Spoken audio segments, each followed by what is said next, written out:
Tonight, the protests against coal. Environmental groups are up in arms over expansion of the Fraser Surrey Docks direct coal transfer facility.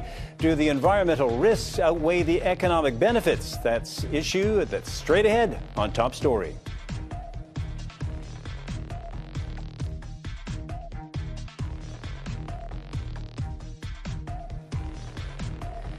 Good evening and welcome to Top Story. My name is Ted Field. Public meetings into a proposal for a new coal terminal along the Fraser River were held today.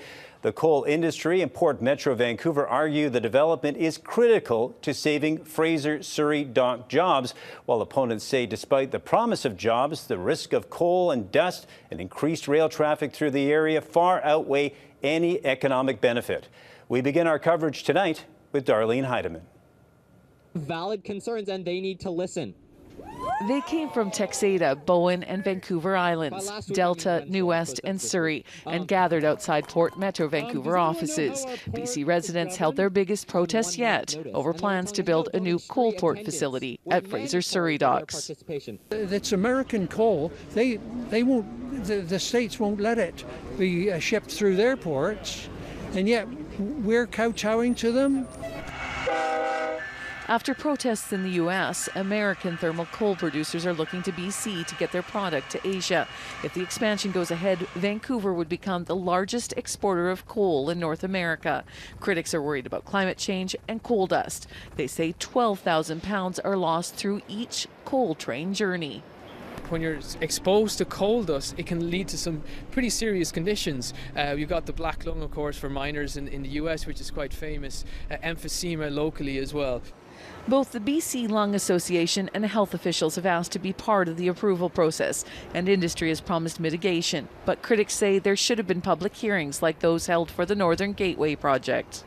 BNSF has got absolutely no air quality complaints from people who live near the railway or near the terminals. Most of the coal dust that's lost is lost within 5 miles of the loading site of the mines.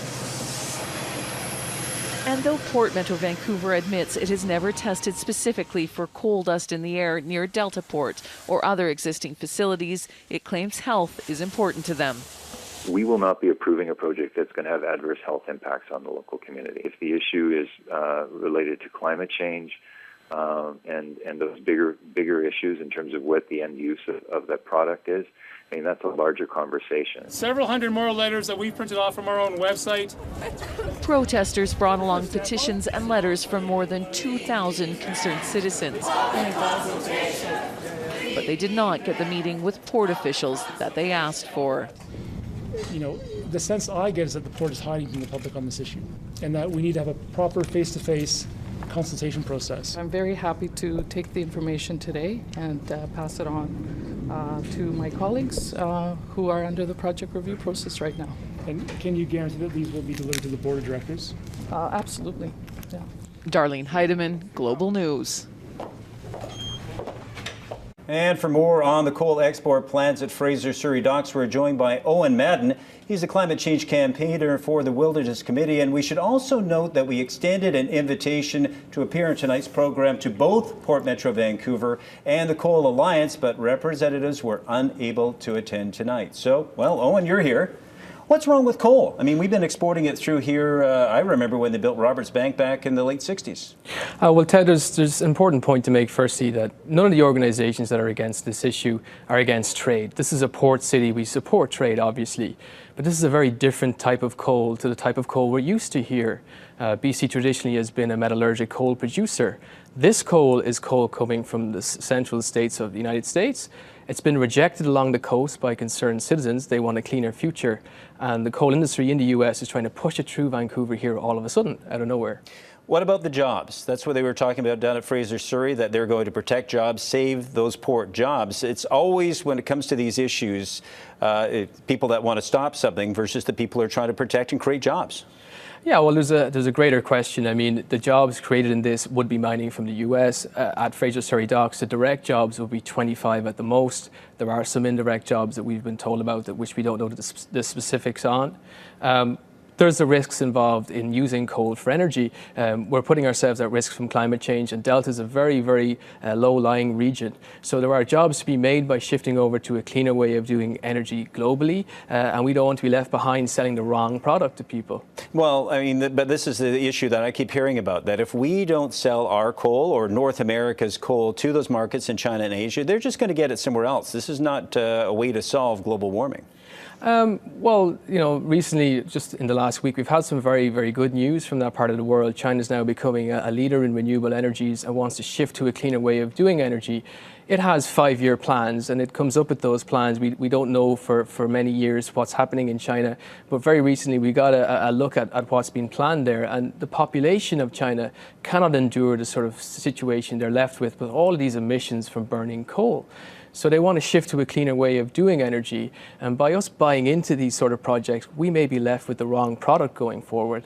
And if we don't ship it here and save some jobs here, I know there's a proposal to ship it out of Cherry Point, which is just across the border, and we face some pollution problems with that, no doubt, as well. Yeah, well, with Bellingham, you've got a very different situation where the public are being allowed in to make their point against this. There were originally 6 coal exporting facilities planned for that part of the world, being Washington and Oregon. And concerned citizens got together and they actually objected to it. Now there's only 3 left in the pipeline. There's been 16,000 objections lodged against the Bellingham or Cherry Point terminal. Now, again, I've been living here for a long time, watching a lot. I've been sitting in those lines, watching coal trains go by. The fellow with coal says there's never been a complaint, or very few complaints, about coal dust coming off these trains. Yeah, well, coal dust has remained very much under the radar.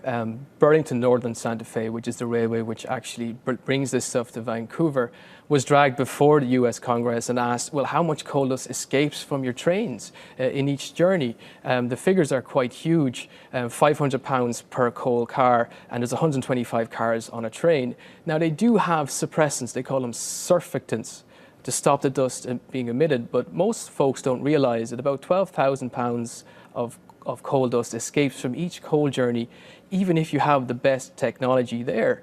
So we are talking about a lot of coal dust, and that has a lot of impact on people's health. And they're going to be coming through places like White Rock, South Surrey, around that bend, the old Burlington Northern tracks. They have a lovely scenic view right by the White Rock, actually, literally. In terms of your arguments, are they going to be heard? Because the Port Metro Vancouver is essentially an arm of the federal government. They can approve what goes on here. Yeah, and unfortunately, the board of Port Metro Vancouver, it has 7 people on that board out of 11, which are business placed. So they will operate always in the business interest, though they're mandated to operate in the public's interest. With any big project like this, you take, Cherry Point in the US, there is normally an independent hearing where the And there's not going to be one here? There is none to happen here in relation to this. What is happening are open houses. But I know from having lived in North Vancouver of recent times, what that involves is you go along and the company tells you what's about to happen. It will not hear from you on whether or not you think it should happen. And even with the port allowing the companies themselves to hold these open houses, I mean, if I was trying to build a coal port, I wouldn't be all that concerned by people's opinion against it. We're asking the port itself to hold an independent hearing. We've only got a short time left, but Owen, it sounds almost hopeless then. What are you going to do? There is such thing as a social license. We're going to fight this to the end. We have seen some changes from the port. There's been extra open houses because of the pressure put in. Our members are going to keep writing in and keep demanding that hearing, and we know we'll get there if we keep pushing the issue. Eoin Madden, Wilderness Committee, thank you very much for coming in. Thank you for having me, Ted.